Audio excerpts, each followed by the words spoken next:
صلو علی الحبیب صلی اللہ تعالی علیہ وآلہ وسلم۔ بغض اور حسد پر آج بات کریں گے۔ حضرت ابو ہریرہ رضی اللہ تعالی عنہ نے کہا، حضور پاک صلی اللہ علیہ وسلم نے فرمایا کہ بندوں کے اعمال ہر ہفتے 2 مرتبہ پیش کیے جاتے ہیں اللہ تعالیٰ کی بارگاہ میں، پیر اور جمعرات کو۔ پس ہر بندہ کی مغفرت ہوتی ہے سوا اس بندے کے جو اپنے کسی مسلمان بھائی سے بغض و کینہ رکھتا ہے۔ اس کے متعلق حکم دیا جاتا ہے، اللہ تعالیٰ کی طرف سے حکم دیا جاتا ہے کہ ان دونوں کو چھوڑے رہو، یعنی فرشتوں کو حکم دیا جاتا ہے کہ ان کے گناہوں کو نہ مٹائیں یہاں تک کہ وہ آپس کی عداوت سے باز آ جائیں۔ مسلم شریف۔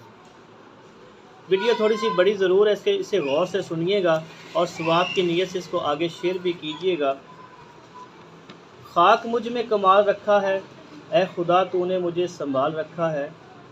خاک مجھ میں کمال رکھا ہے، اے خدا تو نے مجھے سنبھال رکھا ہے۔ میرے عیبوں پر ڈال کر پردہ مجھے اچھوں میں ڈال رکھا ہے۔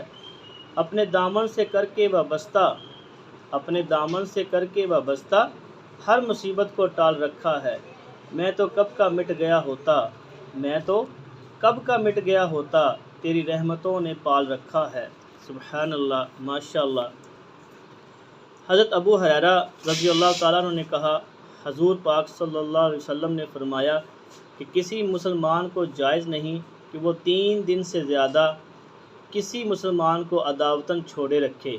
اگر 3 دن گزر جائیں تو اس کو چاہیے کہ اپنے بھائی سے مل کر سلام کرے۔ اگر وہ سلام کا جواب دے دے تو مصالحت کے ثواب میں دونوں شریک ہیں، اور اگر سلام کا جواب نہ دے تو جواب نہ دینے والا گنہگار ہوا اور سلام کرنے والا ترک تعلقات کے گناہ سے بری ہو گیا۔ حضرت زبیر رضی اللہ تعالیٰ عنہ نے کہا کہ حضور پاک صلی اللہ علیہ وآلہ وسلم نے فرمایا کہ اگلی امتوں کی بیماری تمہاری طرف بھی آ گئی، وہ بیماری حسد و بغض ہے جو موننے والی ہے۔ میرا یہ مطلب نہیں کہ وہ بال مونڈتی ہے، بلکہ وہ دین کو مونڈتی ہے۔ استغفر اللہ۔ ہمیں بغض اور حسد نہیں کرنا چاہیے، اس لعنت سے بچنا چاہیے۔ حضرت ابو ہریرہ رضی اللہ تعالیٰ عنہ سے روایت ہے کہ نبی کریم صلی اللہ علیہ وآلہ وسلم نے فرمایا کہ حسد سے اپنے آپ کو بچاؤ، اس لیے کہ حسد نیکیوں کو اس طرح کھا جاتا ہے جس طرح آگ لکڑی کو کھا جاتی ہے۔ استغفر اللہ۔ کسی شخص میں کوئی خوبی دیکھ کر یہ آرزو کرنا کہ وہ خوبی اس سے زائل ہو کر میرے پاس آ جائے، اسے حسد کہتے ہیں۔ حسد کرنا حرام ہے بہار شریعت، اور اگر یہ تمنا ہے کہ وہ خوبی مجھ میں بھی ہو جائے تو اسے رشک کہتے ہیں، یہ جائز ہے۔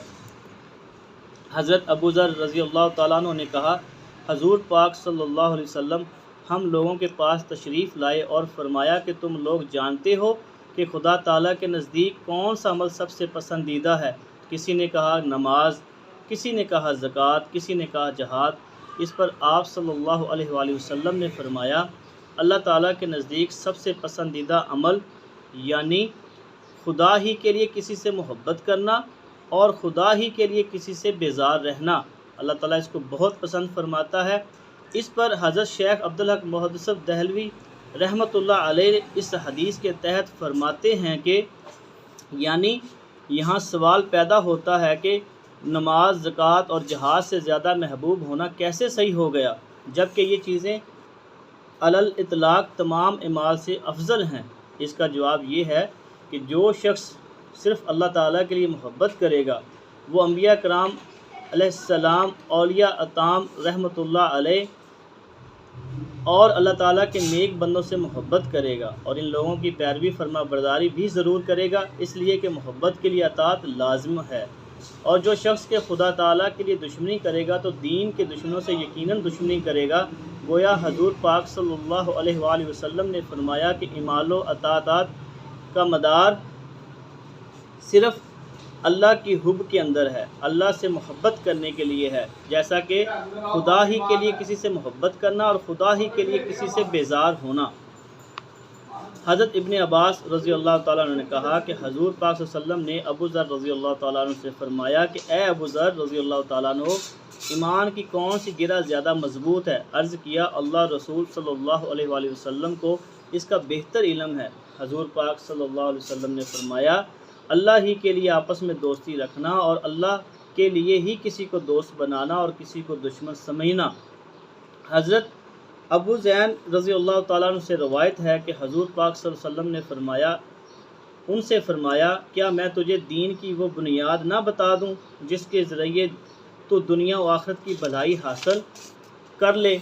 پہلی بات تو یہ ہے کہ اہل ذکر یعنی اللہ والوں کی مجلسوں میں بیٹھنا اپنے لیے لازم کر لے، اور جب تنہائی میسر آئے تو جس قدر ممکن ہو سکے خدا تعالیٰ کی یاد میں اپنی زبان ہلا اور خدا تعالیٰ ہی کے لیے دوستی کر اور اسی کے لیے دشمنی کر۔ سبحان اللہ، ماشاء اللہ، اتنی پیاری باتیں آپ کو بتائی ہیں۔